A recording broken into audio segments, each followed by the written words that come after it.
Bible ఆధునిక శాస్త్రాలను అధిగమించినదని నిరూపిస్తూ క్రీస్తును, బైబిల్ను తప్పుడుగా మాట్లాడుతున్న వారిని సవాల్ చేసి వాదించి ఓడించి ప్రపంచ మేధావులారా ఖబర్దార్ అంటూ సింహగర్జన చేస్తున్న జయశాలి జయశాలి జయశాలి.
సోదరులారా, కాలం అతీతమైంది కనుక నేను కొద్దిసేపట్లోనే వాక్యాన్ని ముగిస్తాను.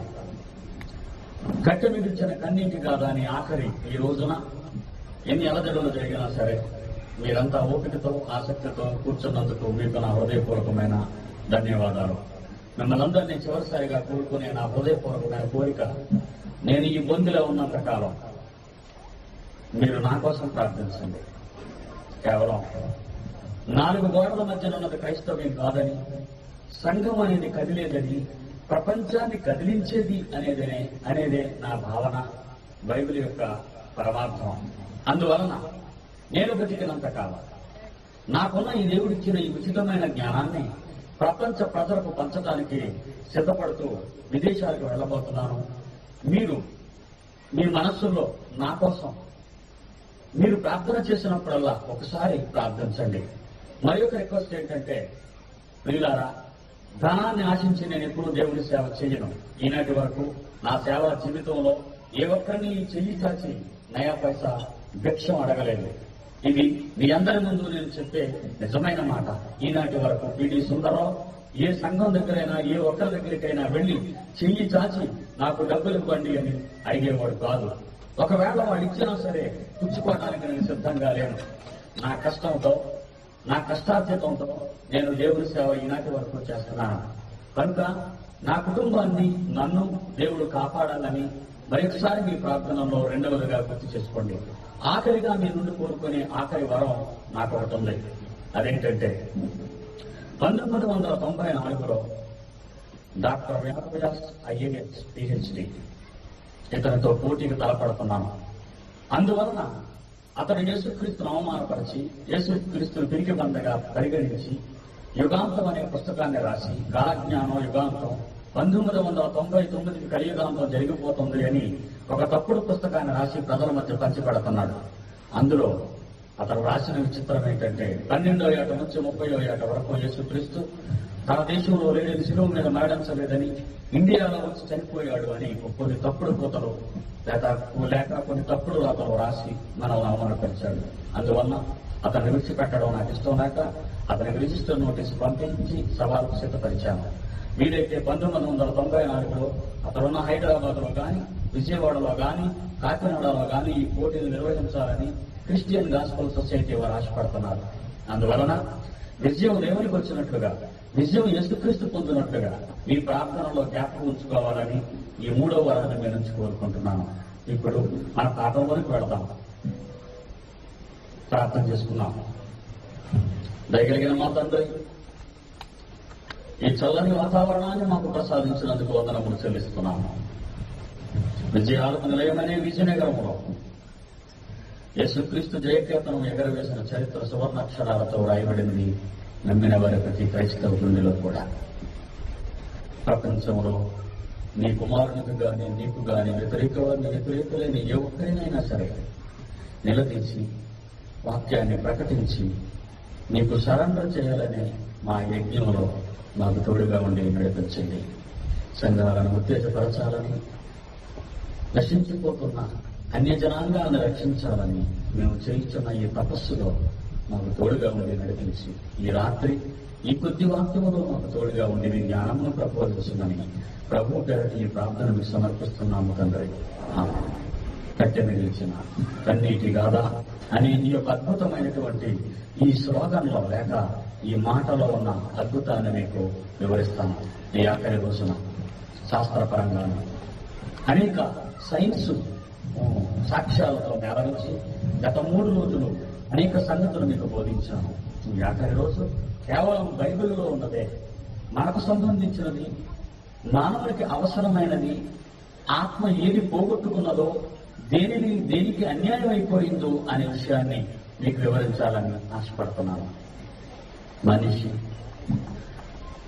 ఈ శరీరంలో ఉన్నంత కాలము ఈ ఎముకల గూటిలో ఈ మాంసపు ముద్దలు నేను అనే దేవుని ఆత్మ ఉన్నంత కాలము పరలోకమందున్న తండ్రిని గురించిన చింత లేక బ్రతుకుతుంది. ఈ కట్టెపై ఉన్న మమకారంతో మట్టి నుండి పుట్టిన సమస్తమైన ఆశలకు లోనై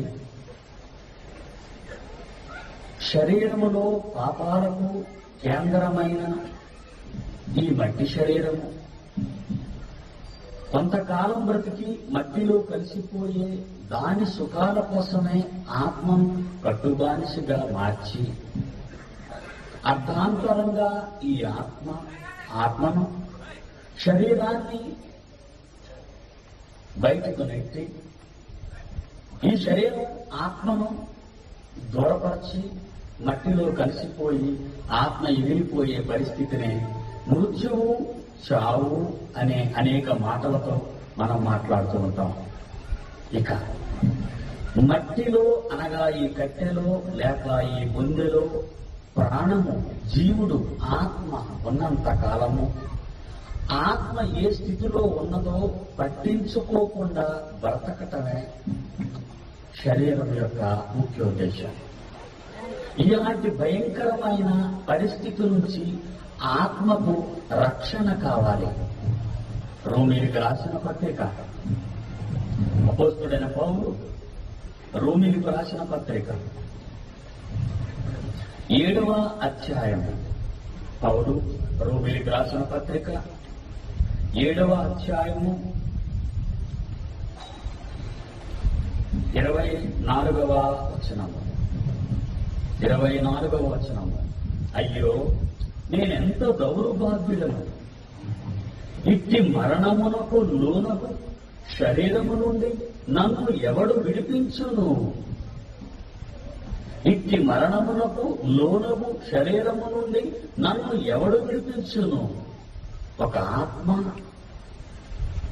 నీవు నేను అని చెప్పుకునే మనము మన శరీరాలలో ఉన్నాము. సుందర్రావు అనే నేను నా శరీరంలో ప్రస్తుతము 43 సంవత్సరాలుగా ఉన్నాను. నా వయస్సు 43 సంవత్సరాలు. నేను అనగా సుందర్రావు అనే ఆత్మ 43 సంవత్సరాలుగా ఈ బొమ్ముకల ఈ మాంసపు ముద్దలో ఉన్నాను. ఎంతకాలము ఈ కట్టెలో ఉంటానో నాకు తెలియదు, కానీ ఏదో ఒక రోజున నా కట్టెను వదిలి వెళ్ళిపోవటం అనేది ఖాయం, ఖచ్చితం. అయితే ఎక్కడికి వెళ్ళాలి, నా పరిస్థితి ఏంటి, నా గమ్యం ఏంటి, నా బ్రతుకేంటి, ఒక్కసారి ఈ రాత్రి నేను మీతో పరిశీలించాలని కోరిక కలిగి నిలుచున్నాను. సోదర సోదరీమణులారా, శరీరంలో ఉన్నంత కాలము శరీరానికి ఏమాత్రము రోగము సంభవించినా, ఏమాత్రము అనేసి లేకపోతే ఏమాత్రము చింది వేదన కలిగినా శరీరాన్ని గురించి డాక్టర్లు సంప్రదించటం మానవుని యొక్క నైజంగా మారింది. శరీరానికి ఏ క్షణాన ఏ ప్రమాదం సంభవించి నా శరీరం నాకు కాకుండా పోతుందో అని మనుషుడు తన శరీరం కోసం ఎన్నో ఆశలు, ఎన్నో కలలు పెట్టుకొని బ్రతుకుతున్నాడు. అందువలన శరీరానికి ఏమాత్రము ఏ బాధ కలిగినా మనము తాగలేక ఉన్న ధనాన్ని వెచ్చించి విదేశాలకు కూడా పయనించి మన ధనాన్నంతా అక్కడ ఖర్చు చేసి ఈ కట్టెలో ఉండాలని మనం ఎంతో ఆశపడుతూ ఉంటాం. పేదవాళ్లకు ధనము లేదు గనక అవన్నీ చేయలేక తొందరగా మట్టిలోకి రాలిపోయినా ధనమున్నవారు మాత్రం అవసరమైతే కట్టెను బ్రతికించుకోవటానికి విదేశాలకైనా పోయి కట్టెలలో ఉండాలనే వాళ్ళు పడుతున్న తపన అంతంతా కాదు. మన దేశంలో ఉన్న అనేక మంది ధనవంతులు చచ్చిపోతామేమో అనే భయముతో విదేశాలలోకి పోయి హార్ట్కు సంబంధించిన బైపాస్ సర్జరీలు చేయించుకొని ఈ రోజు వరకు మన మధ్య ఉండగలుగుతున్నారు. అదే పేదవారికైతే ఆ పరిస్థితి లేదు కనుక తొందరగా చావడానికి వెళ్ళిపోతున్నాడు. దీనిని బట్టి మనం ఒకటి గ్రహించాలి. ఉన్నవాడైనా లేనివాడైనా, కలవాడు గాని పేదవాడు గాని కొంచెం తేడాలో ఈ కట్టెను విడిచిపెట్టాలే తప్ప ఎవడు భూమి మీద స్థిరముగా ఉండలేడు అనేది మన కళ్ళ ముందు జరుగుతున్న నగ్న సత్యం. అందువలన సోదర సోదరీమణులారా, ఈ కట్టెలో ఉన్న నీవు ఆత్మ అనేది ఎప్పటికైనా వెళ్లిపోయేది అనే నిజాన్ని మనం తెలుసుకొని ఎక్కడికి వెళ్లిపోతుందో అనేది ఈ కట్టెలో ఉన్నంత కాలం మనం ఆలోచించకపోతే ఈ కట్టె ఎలా మట్టిలోకి రాలిపోయిందో, మృత్యువు లేని ముగింపు లేని నీ నా అనుకునే ఈ ఆత్మ ఒక భయంకరమైన లోకానికి చేరి నిత్యాగ్ని దండనలో మహావేదన పడవలసిన పరిస్థితి మనకు ముందుంది. కారణం అది మానవుడు ఊహకందని భయంకరమైన వేదన. ఒక చిన్న ఎగ్జాంపుల్ మీకు చెప్తాను. ఈ కట్టెలో ఉన్న నేను, నా కట్టెలో ఇప్పుడు నేను ఉన్నాను. నా కట్టెను విడిచిపెట్టిన తరువాత ఈ కట్టెను మీరు కట్టెల మీద పెట్టి నిబంధించినా లేదు మట్టిలో పూడ్చినా నన్నెందుకు కాలుస్తున్నావని గాని, నన్నెందుకు పూడ్చిపెడుతున్నావని గాని ఈ శరీరం ఎవరిని ప్రశ్నించదు. కారణం అది శవముగా మారిపోయింది కనుక. ఆత్మ శరీరములో ఉన్నప్పుడే దానికి బాధ, వేదన ఇవన్నీ కలుగుతున్నాయి. శరీరాన్ని విడిచిపెట్టిన తరువాత శరీరానికి మీరు ఏమి ద్రోహం చేసినా, లేకపోతే కాల్చినా, కొట్టినా, నరికినా అది మాట్లాడదు. కారణం దానిలో ఆత్మ అనే జీవి నీవు నేను లేను గనుక. దీనిని బట్టి వేదనన్న సంతోషమన్న అనుభవించడానికి ఆత్మ మాత్రమే తగినది అని రాత్రి మీరు ఆలోచించాలి. ఆత్మకు మాత్రమే ఈ వేదన, ఆత్మకు మాత్రమే ఈ బాధ అని ఈ సవరించి నడిపిస్తూ ఉంది. అంటే ఆత్మ శరీరములో ఉండబట్టే బాధ ఏంటో నీకు తెలుస్తుంది అని గమనించాలి. ఆత్మ శరీరాన్ని విడిచిపెట్టిన వెంటనే బాధ శరీరానికి ఉండదు. అంటే దీనిని బట్టి బాధ, వేదన అని చెప్పుకునే ఈ మాటలు పైనున్న శరీరానికి కావని, లోనున్న ఆత్మకే ఇవి వర్తిస్తాయని మొదట మనం గ్రహించాలి.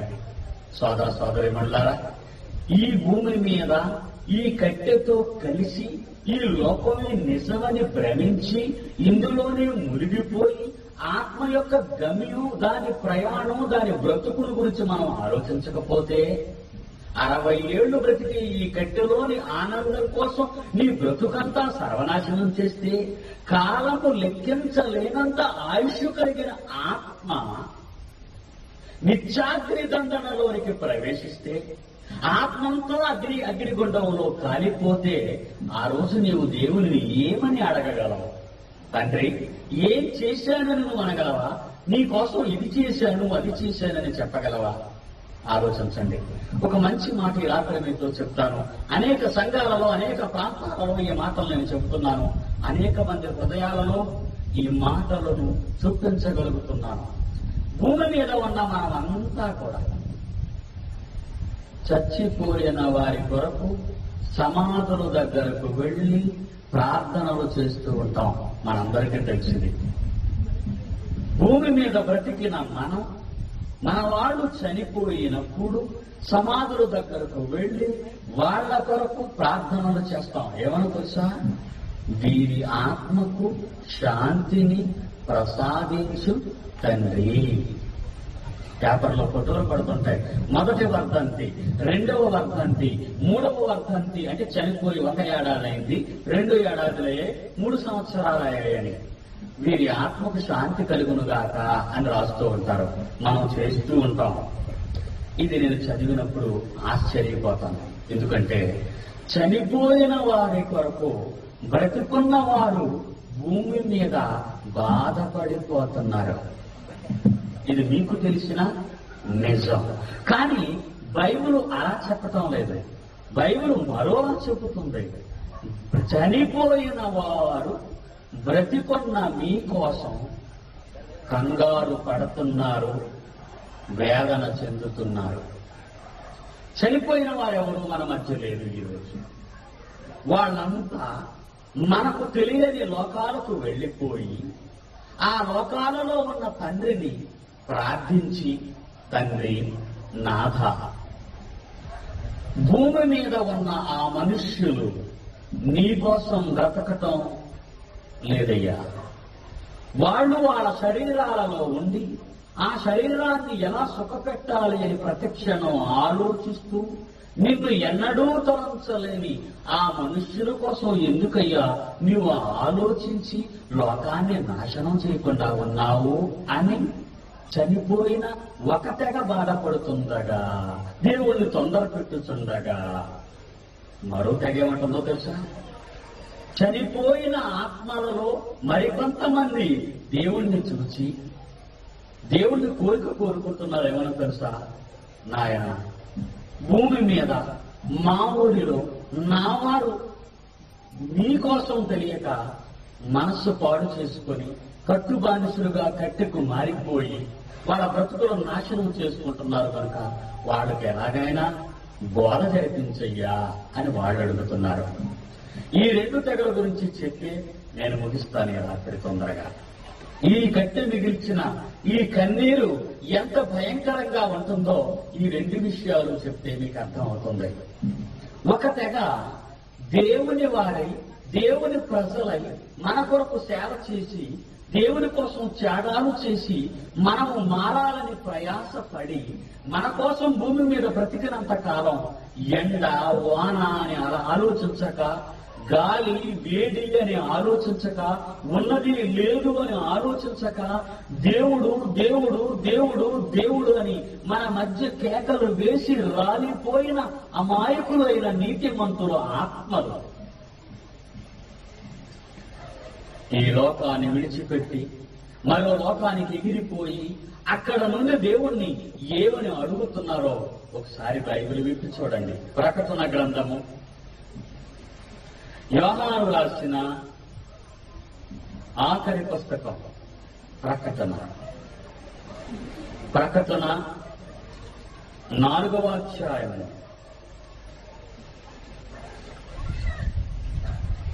ప్రకటన 6వ అధ్యాయము,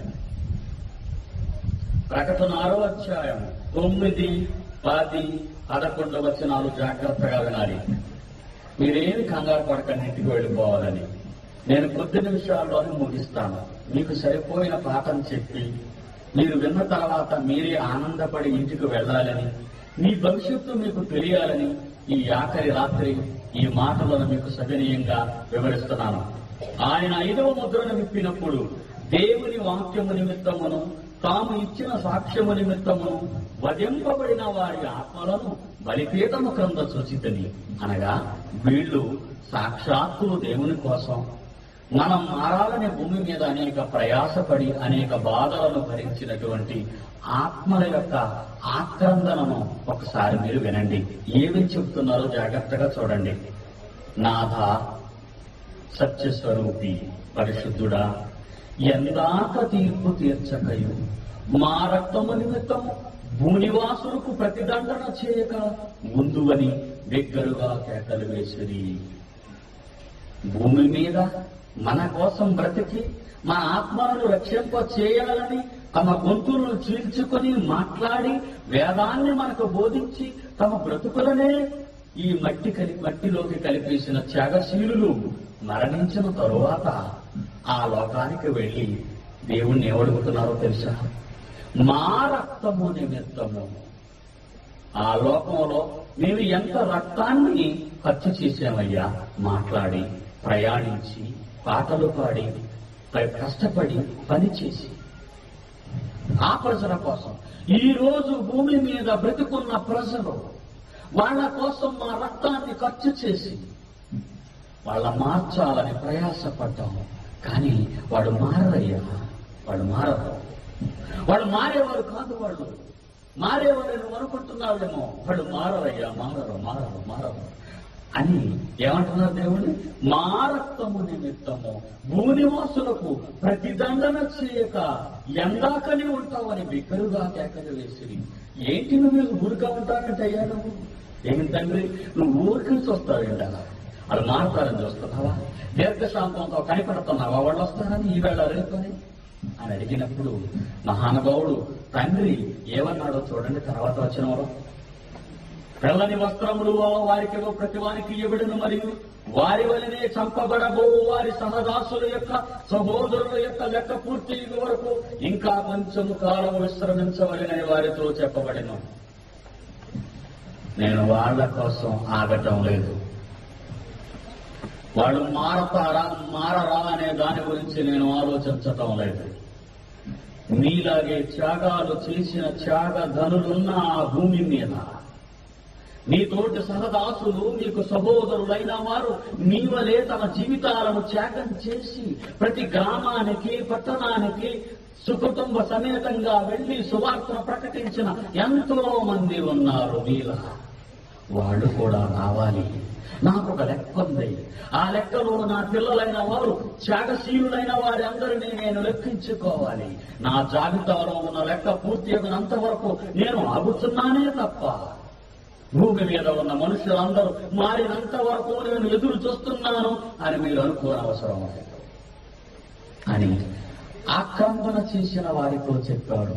ఇక్కడ మన మధ్య వాక్యాన్ని బోధించి దేవుని దగ్గరకు మనకంటే ముందుగా పోయి ఇక్కడ నమ్మండి నమ్మండి నమ్మండి అని ప్రాకులాడు బతిమిలాడిన దేవుని సేవకులు అక్కడకు వెళ్ళి తొందరగా భూమి మీద ఉన్న వారి సంగతి ఏదో తేల్చేయమని దేవుడిని అడుగుతున్నారు అంటే వాళ్ళు మిమ్మల్ని ప్రేమించారని అనుకుంటున్నారా?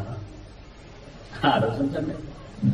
వాళ్ళు అక్కడికి వెళ్ళి మన సంగతి ఏదో తేల్చేయమని అడుగుతున్నారు అంటే మన మీద, భూమి మీద ఉన్న మన మీద ఎంత ప్రేమ కలిగి ఉన్నారో ఒకసారి మీరు ఆలోచించండి. ఇక ఇంకొక చోటుకి వెళ్దాం. అనీతిమంతులు భూమి మీద తమ ఇష్టం వచ్చినట్టుగా బ్రతికి దేవుడనక, మంచనక, దేశమనక, కుటుంబమనక, సాంప్రదాయం అనక, గౌరవం అనక, భయము లేక నిర్భయముతో తమ శరీరాలలో బ్రతికి సాటి మనిషికి ద్రోహం, అన్యాయం చేసి ఎదుటివాడి జీవితాన్ని కూల్చి అక్రమంగా ఆర్జించుకున్న ధనంతో ఈ లోకంలో తొలతిగిన అనేక మంది చాతస్థముతో పరిచెచ్చిన వారి బ్రతుకులు చల్లారిపోయిన తరువాత ఈ భూమి మీద రాక్షసత్వంగా బ్రతికి ఎదుట వారి జీవితంతో ఆడుకునే అనేక మంది నరరూప రాక్షసులున్న ఈ భూమి మీద చచ్చిపోయిన అనేక మంది భయంకరమైన నిత్యాగ్ని దండనలోనికి చేరిపోయి ఆ ఆత్మను అగ్నిలో కాలిపోతూ ఇందాక చెప్పాను, భూమి మీద ఉన్న ఈ ఆత్మ శరీరంలో ఉన్నప్పుడే శరీరానికి గాయమవుతుంది, బాధ కలుగుతుంది. కానీ ఆత్మ శరీరాన్ని విడిచిపెట్టిన తరువాత ఆ శరీరాన్ని మీరు కాల్చినా, మట్టిలో పూడ్చినా దానికి ఏ బాధ లేదు. అందువలన వేదన గాని, బాధ గాని, కష్టము గాని, ఆనందము గాని ఆత్మే అనుభవించాలి అనేది నిత్య సత్యం. ఈ ఆత్మ ఈ భూమి మీద తన ఇష్టం వచ్చినట్టుగా బ్రతికి ఒకరిని ఖాతరు చేయకుండా వాడితో నాకు లెక్కేంటి, వీడితో నాకు లెక్కేంటి, వీడికి నేనెందుకు భయపడాలి, వీడికి నేనెందుకు లోబడి తిరగాలి అనే సమస్తమైన దుర్నీతి కోరికలతో ఈ భూమి మీద వెచ్చలవిడిగా తిరిగి ఎవ్వరికీ భయపడక కుక్క చావు తెచ్చిన అనేక మంది ఆత్మలు ఒక భయంకరమైన అగాధ స్థలానికి చేరిపోతున్నాయి. అది నిత్యాగ్ని దండన. అక్కడ అగ్ని ఆరదు, పురుగు చావదు అని బైబిల్ చెప్పింది. ఆత్మకు చావు లేదు, మరి అగ్ని ఆరిపోదు. చావని ఆత్మ ఆరని అగ్నిలో ఎంతకాలము వేదన చెందాలి ఆలోచించండి ప్రియులారా. భూమి మీద 60 ఏళ్లు బ్రతికిన ఈ బ్రతుకులో 60 ఏళ్లు ఒకవేళ నేను నేరాలు చేశాను అనుకుంటే ఎన్ని సంవత్సరాలు కాలాలి? 60 ఏళ్ళ, 600 ఏళ్ళ, 6 వేళ్ల, 6 లక్షల, 6 కోట్ల, ఎన్ని సంవత్సరాలు నేను ఇలా అగ్నిగుండంలో వేదన అనుభవించాలి అని ఆ నరకంలో ఉన్న ఆత్మ దేవుణ్ణి ప్రశ్నిస్తే ఏమని చెప్తుందో తెలుసా? భూమి మీద ఉన్నప్పుడే నేను చెప్పగలిగినదేదో చెప్పాను. ఏంటో తెలుసా? అగ్ని ఆరదు, నీ పురుగు చావదు, నీ ఆత్మకు ముగింపు లేదు, ఇలా నువ్వు కాలవలసిందే నిత్యము. ఎవర్ లాస్టింగ్ ఫైర్ లో, ఎవర్ లాస్టింగ్ లైఫ్ తో నువ్వు కాలిపోవాలి. నీ సిద్ధాంతాలు, నీ పరిస్థితులు ఇక్కడ మాకు అనవసరం. భూమి మీద అంత చిన్న బ్రతుకులో నమ్మకముగా నా కోసము జీవించలేని నీవు ఈ లోకానికి వచ్చి వెసులుబాటు, విముక్తి కావాలని అడగటంలో న్యాయం లేదయ్యా అంటాడు దేవుడు. ఇలాంటి ఆత్మలు ఈ అగ్నిగుండంలో నుంచి దేవుణ్ణి ఏమడుగుతున్నారో మరలా మన వేగం చూద్దాం. లోకాసు వార్త 16వ అధ్యాయము, లోకాసు వార్త 16వ అధ్యాయము 23, 22లో ఆఖరి మాట. ధనవంతుడు కూడా చనిపోయి పాతి పెట్టబడెను.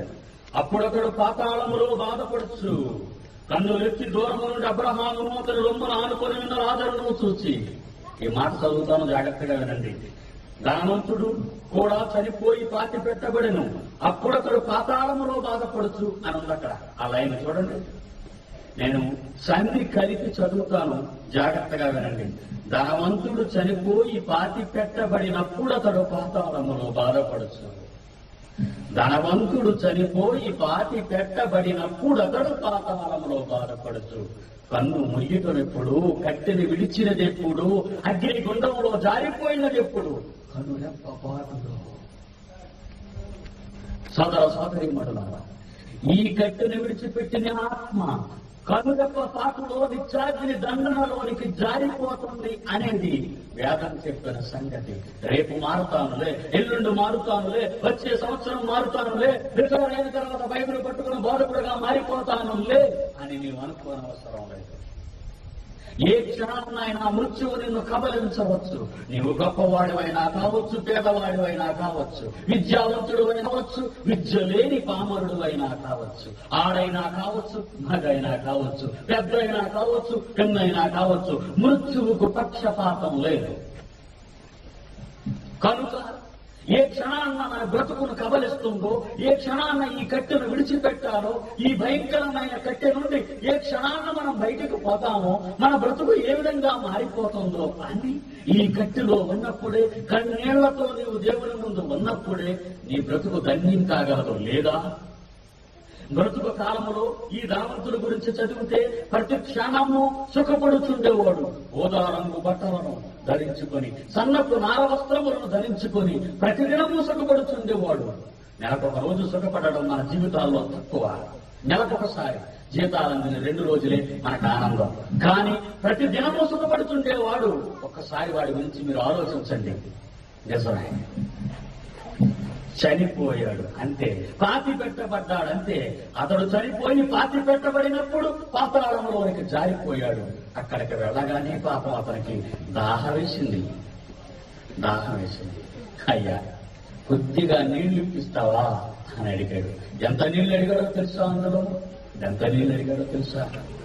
మీ పక్కన ఉన్నాడే ఆయన, లాజరు. ఆయన పేరు కూడా నాకు తెలుసు. నాకు ఎలా తెలుసంటే, నేను మా ఊరిలో నా భవంతి మీద ఉండి ప్రతిరోజు భుజించుతున్న సమయాన్న నేను ప్రశాంతంగా నా బాల్కనీలో కూర్చొని ఆనందించుతున్న క్షణాన్న అతడు కిందనే ఉండి ఒళ్ళంతా కుళ్ళిపోయి కుక్కలు అతని చర్మాన్ని నాకుతున్న వేళలో నేను పారేసే రొట్టె ముక్కలు తిని బ్రతుకుతూ కొన్ని మంచి మాటలు చెప్పాడయ్యా ఆయన. కొన్ని మంచి సంగతులు చెప్పాడు. అతని పేరు నాకు తెలుసు. అతనే లాజరు. ప్రస్తుతం అతను నీ దగ్గర ఉన్నాడు. సంతోషకరమైన స్థానంలో, నెమ్మది పొందుతున్న చోటులో ఆనందముగా బ్రతుకుతున్నాడు. మరి నేను భూమి మీద ఎంతో ఆనందంగా బ్రతికి ధనవంతునులా ఉన్న నా జీవితాన్ని ఈ రోజు ఎగిరికొనడానికి అహంతు చేశాను. నీళ్ళయ్యా, నీళ్లు, ప్లీజ్ నీళ్లు. నేనెన్నో నీళ్లు అడగటం లేదయ్యా, నేనెన్నో నీళ్లు అడగటం లేదు. అతనిని చిటికిన వేలు కొన నీళ్లలో ముంచి ఎన్ని నీళ్లు వస్తాయో ఆ నీళ్లు చాలు నా నాలుకను చల్లార్చటానికి. ఇచ్చాడో ఇవ్వలేదు క్రైస్తవ సోదర సోదరీమణులందరికీ తెలుసు. ఇవ్వలేదు. ఎందుకో తెలుసా? మీకు మాకు మధ్యన అగాధం ఉన్నది. మా వారు మీ దగ్గరకు గాని, మీ వారు మా దగ్గరకు గాని రావటం అనేది అసంభవం. అందువలన నీకు నీళ్లు ఇవ్వలేము. అప్పుడు ఏమని కోరుకున్నాడో తెలుసా? రెండవ కోరిక, అగ్నిగుండముల వరకు వెళ్ళిపోయి ఒక అద్భుతమైన కోరికను, వరాన్ని అక్కడ అడుగుతున్నాడు వాళ్ళని. ఏమని అడిగాడో చూడండి. లూకాసు వార్త 16వ అధ్యాయము 27వ వచనము. అప్పుడు అతడు, తండ్రి, అలాగైతే నాకు 5 సహోదరులు ఉన్నారు. వారు ఈ వేదనకరమైన స్థలములకు రాకుండా వారికి సాక్ష్యం ఇచ్చుటకై నా తండ్రి ఇంటికి వానిని లాజరు గారిని పట్టుకోవాలని నిన్ను వేడుకొనుచున్నాను. భూమి మీద తన ఇష్టం వచ్చినట్టుగా బ్రతికి ఆ గట్టెను కన్నీటిమయంగా చేసుకున్న ఒక అభాగ్యుని ఆత్మ నరకంలో ఆవేదనలో మండిపోతూ తండ్రిని అడుగుతున్నాడు. తండ్రి, నా బ్రతికేలాగా చీలిపోయింది. ఇక నేను భూమి మీదకి వెళ్ళటం అసంభవం, ఇక స్వర్గానికి ప్రవేశించడం అసంభవం. కనుక నా కోసం నేను ఆలోచించటం లేదు. నీళ్లు చుక్కలేని ఇవ్వలేని పరిస్థితి ఇక్కడ నాకుందని భూమి మీదే నాకు తెలుసుంటే నేను ఈ వేదనకరమైన స్థలానికి రాకుండా ఎంతో జాగ్రత్త పడేవాడిని. కానీ నా పరిస్థితి మారిపోయింది ఎక్కడికి రాగానే. అందువల్ల నా కోసం నేనేమీ అర్జించటం లేదయ్యా. నాకు ఇంకా 5 సహోదరులు ఉన్నారు. ఎక్కడ? భూమి మీద. వారు కూడా ఈ వేదనకరమైన స్థలమునకు రాకుండా ఆ లాజర్ని పంపమంటున్నాడు అక్కడికి బోధ చెయ్యటానికి. భూమి మీద బ్రతుకున్నంత కాలం ఏ బోధకుల మాట వినలేని ఈ పాషాణ హృదయానికి బోధ చెయ్యడానికి చనిపోయిన ఆత్మలలో ఒక ఆత్మ వచ్చి భూమి మీద బోధ చెయ్యాలట. ఆలోచించండి. చచ్చిపోతే చచ్చిపోయాడు గాని వండర్ఫుల్ ఆలోచన చెప్తున్నాడు అక్కడికి వెళ్ళి. అర్థమైందా?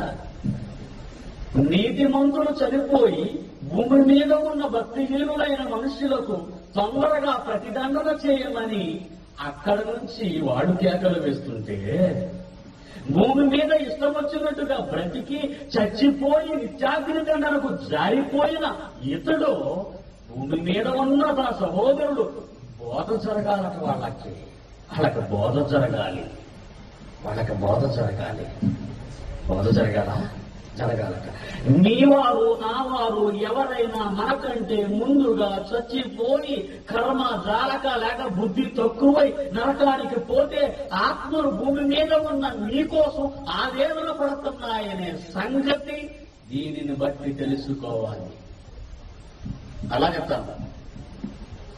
నీ వారు నా వారు భూమి మీద మనతో కలిసి జీవించి మనతో ప్రేమను మమకారాన్ని పెంచుకున్న ఎంతో మంది మనకంటే ముందుగా లోకాన్ని కట్టెను విడిచిపెట్టి నిత్యాగ్ని దండలకు జారిపోయి భూమి మీద ఉన్న మనందరి రక్షణ కొరకు బోధ జరగాలని దేవుడిని అడుగుతున్నారు అంటే మీరు నమ్ముతారా?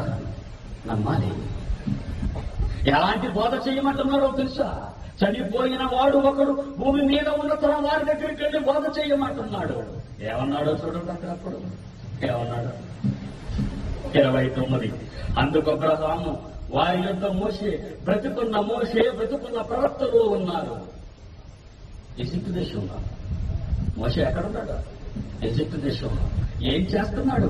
బోధే చేస్తున్నాడు. అక్కడ ప్రవక్తలు ఉన్నారు. ఆయన కూడా మిరియాము ఉన్నది, అహరోను ఉన్నాడు, చాలా మంది ప్రవక్తలు ఉన్నారు.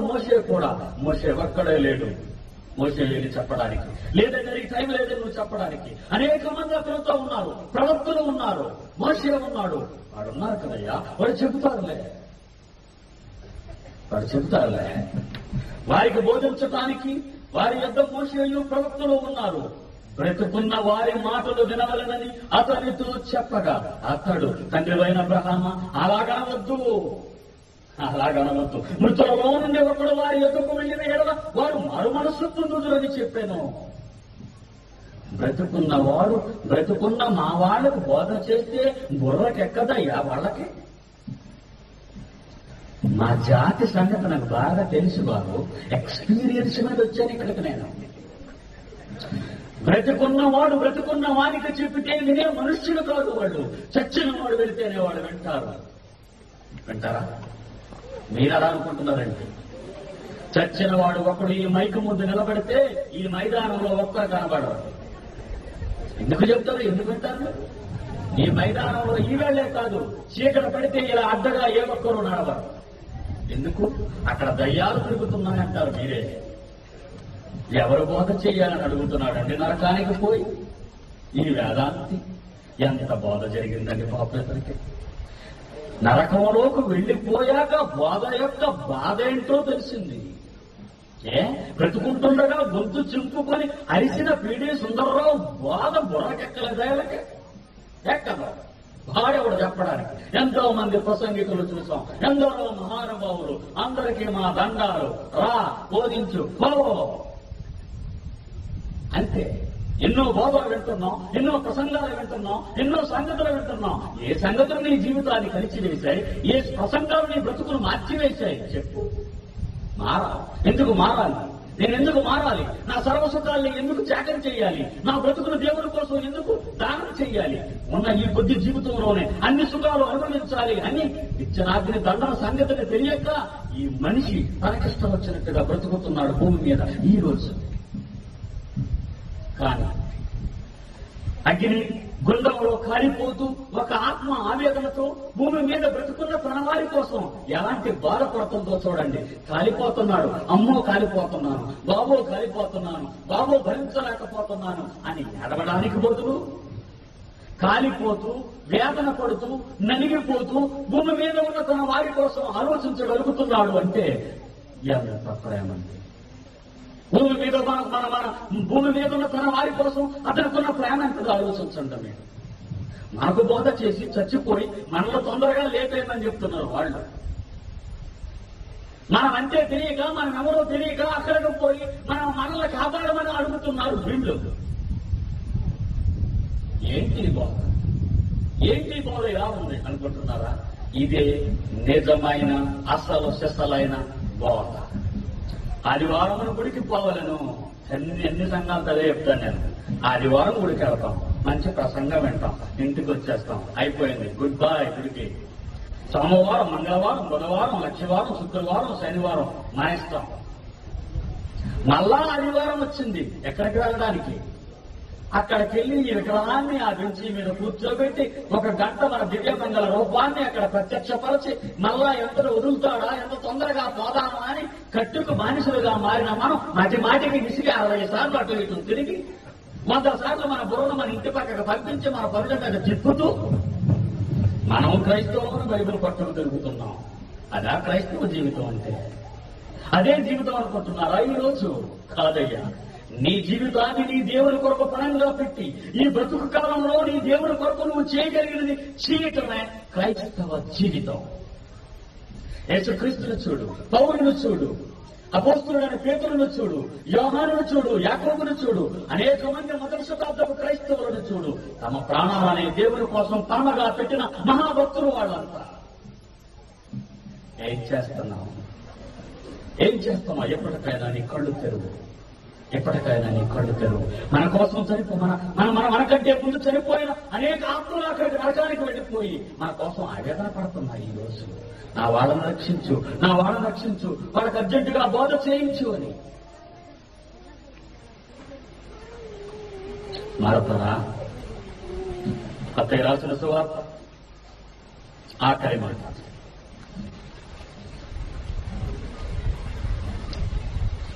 24వ అధ్యాయము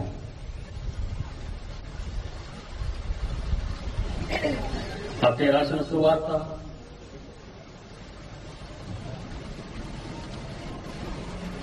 24వ అధ్యాయము 39వ వచనము, జల ప్రళయము వచ్చి అందరినీ కొట్టుకొని పోవు వరకు ఎరుగకపోయిరి. జల ప్రళయము వచ్చి అందరినీ కొట్టుకొని పోవు వరకు ఎరుగకపోయిరి. ఎప్పుడు మరి ఎరిగారు? జలప్రలయంలో కొట్టుకుపోతున్నారు. ఒకరి తర్వాత ఒకరు, ఒకరి తర్వాత ఒకరు, ఒకరి తర్వాత ఒకరు. భయంకరమైన ప్రచండమైన వర్షము ఆకాశము నుండి ఆ తూములు వెప్పబడిన తరువాత పడుతుంది. కొండపోతగా మహాపర్వతాలు మునిగిపోతున్న పరిస్థితి ఏర్పడింది. గాఢాంధకారం అలమకున్నది మొత్తం ప్రపంచమంతా. చీకటిలో ప్రాణులు, ఈ జీవులైన మనుషులందరూ కూడా ఈ ప్రవాహంలో నలిగిపోతూ, కొట్టుకుపోతూ, దొర్లిపోతూ అప్పుడు ఎరిగారట. ఏమని? అప్పుడు తెలుసుకున్నారట ఏ సంగతి? నోవాహు చెప్పాడు సుమా. నోవాహు చెప్పాడు మనకి భయంకరమైన వర్షం వస్తుందని, ఈ భూమంతా ఈ భయంకరమైన ప్రళయంలో మునిగిపోతుందని, సకల జీవరాశులు ఈ జలమయంలో నలిగిపోతారు, మునిగిపోతారు అని ఆనాడే చెప్పాడు కదా. మారలేదు మనం. జల ప్రళయం వచ్చి అందరినీ కొట్టుకొని పోయినంత వరకు వారు ఎరుగుకుపోయి, మరి ఎప్పుడు ఎరిగారు అంటే నరకానికి జారిపోయిన తరువాత ఎరిగారు. అప్పుడేమైనా ఫలితం ఉందా? నేనే చెప్పండి. సోదర సోదరీమణులారా, ఈ కట్టెను నమ్ముకుని నీ బ్రతుకంతా కన్నీటిమయంగా మార్చుకోకుండా ఉండాలి అంటే ఈ రాత్రి మీ జీవితాలలో ఒక మంచి తీర్మానాన్ని తీసుకోవాలి. దేవా, నాకిచ్చిన మిగిలిన ఈ శేష జీవితాన్ని, ఈ శరీరంలో ఉన్న నా మిగిలిన కాలాన్ని నీ కోసం బ్రతకటానికి ప్రయత్నిస్తాను.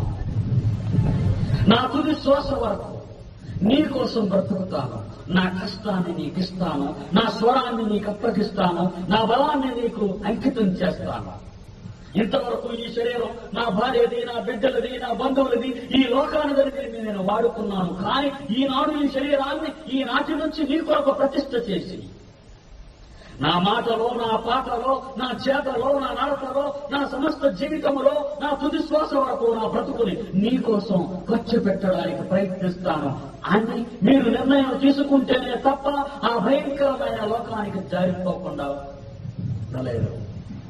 తీసుకోవాలి రాత్రి. లేదా మనకంటే ముందు మరణించిన వారి ఆత్మలు మన కోసం భయంకరమైన పరిస్థితులు ఆవేదనతో దేవుని అడుగుతున్నాయి. తండ్రి, వాళ్ళకు బోధ జరగాలి. అనేకమైన బోధలు జరుగుతున్నాయా? కానీ ఈ బోధ జరగటం లేదు వాళ్ళకి. ఈ బోధ చేయించు వాళ్ళకి, ఈ బోధ నేర్పించు వాళ్ళకి, ఈ బోధను తీసుకువెళ్ళి వాళ్ళ మధ్యకి వాడు వినా లేకపోయినా. మోషేయు ప్రవక్తలు ఉన్నారు, నేను వాళ్ళని పంపుతాను. అక్కడ ఉన్నాడు వైజాగ్లో పక్కనే, వాడిని పోతాను. ఒక 4 రోజులు అక్కడికి మైకులో చెప్పిస్తాను, పత్రికలు పంచిస్తాను ప్రతి వాళ్ళకి. వచ్చారా? మీ వాడు విన్నారా? అదృష్టవంతులు అవుతారు. వినలేదా? రాలేదా? పట్టించుకోలేదా? వచ్చినా మారలేదా? నేనేమీ చెయ్యలేను. ఏ స్థలానికైతే నువ్వు చేరిపోయావో నీ వాళ్ళు కూడా నీ స్థలానికే, ఇక్కడికే చేరిపోతారు. ఎదురు చూడు. ప్రియమైన సోదర సోదరీమణులారా, ఈ రాత్రి, ఈ ఆఖరి రాత్రి మన బ్రతుకులో మరో రాత్రి ఉందో లేదో మనం చెప్పలేము.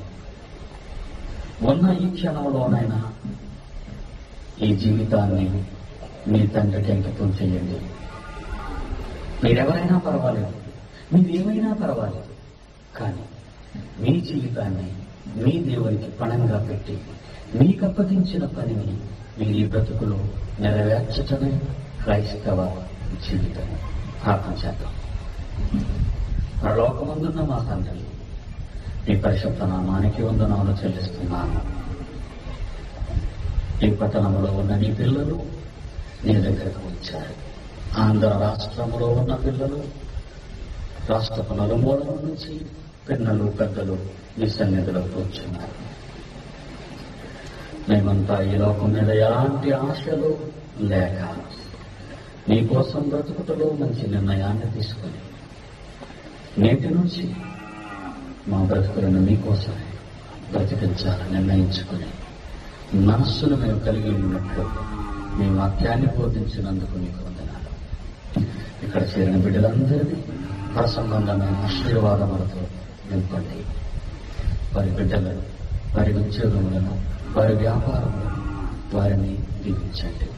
వారి సమస్త అవసరతల్లో వారికి తోడుగా ఉండండి. నీ రాకడ ఆలస్యమైతే, నీ కుమారుని పంపడం ఆలస్యమైతే మరి ఒకసారి మేము పలుచుకుంటాం. లేని లాజరు చేరిన చోట నీతో కలిసి ఉండాలని కోరుకుంటూ ప్రభు పేరిట ఈ ప్రార్థనను సమర్పిస్తున్నాము తండ్రి. జయశాలి కలంబలం నుండి వెలువడిన ప్రపంచ మానవ శాస్త్రాలను తలక్రిందులు చేసే అద్భుత ప్రసంగ ఆడియో, వీడియో సీడీలు మరియు డీవీడీల వరకు మమ్మల్ని సంప్రదించగలరు. మా చిరునామా Bible open university India international, Akkayapalem, Visakhapatnam, Andhra Pradesh, India. మా ఫోన్ నంబర్స్ 0891-2745-745, 2720027, 2597799. మా వెబ్సైట్ www.bibleverdict.org మరియు మా ఇమెయిల్ bouindia@ed.net.